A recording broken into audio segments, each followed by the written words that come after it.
കോഴിക്കോട് ജില്ലാ ജയിലിൽ നിന്ന് റിമാൻഡ് പ്രതി ചാടിപ്പോയ സംഭവത്തിൽ ഉദ്യോഗസ്ഥർക്കെതിരെ നടപടി. 2 ഉദ്യോഗസ്ഥരെ സ്ഥലം മാറ്റി. താൽക്കാലിക ജീവനക്കാരനെ ജോലിയിൽ നിന്ന് പിരിച്ചുവിട്ടു.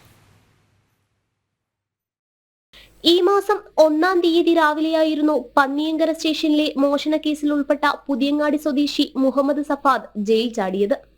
ജയിലിലെ മേൽക്കൂരയുടെ ഓട് നീക്കിയായിരുന്നു രക്ഷപ്പെട്ടത്. ഡെപ്യൂട്ടി ജയിൽ ഓഫീസർ ദിനേശിനെ തവനൂർ സെൻട്രൽ ജയിലിലേക്കാണ് സ്ഥലം മാറ്റിയത്. അസിസ്റ്റന്റ് പ്രസിഡന്റ് ഓഫീസറും ജയിലിലെ നിരീക്ഷണ ക്യാമറകളുടെ ചുമതലക്കാരനുമായ മുഹമ്മദ് ആഷിഖിനെ മാനന്തവാടി ജയിലിലേക്കും മാറ്റി. താൽക്കാലിക ജീവനക്കാരനും വിമുക്തഭടനുമായ മധുസൂദനനെയാണ് ജോലിയിൽ നിന്നും പിരിച്ചുവിട്ടത്.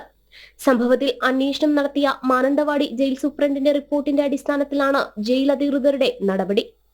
രക്ഷപ്പെട്ട മുഹമ്മദ് സഫാദിനെ ചൊവ്വാഴ്ച അത്താണിക്കലിൽ വെച്ച് സിറ്റി കൺട്രോൾ റൂം പോലീസ് ബലപ്രയോഗത്തിലൂടെ കീഴ്പ്പെടുത്തിയിരുന്നു.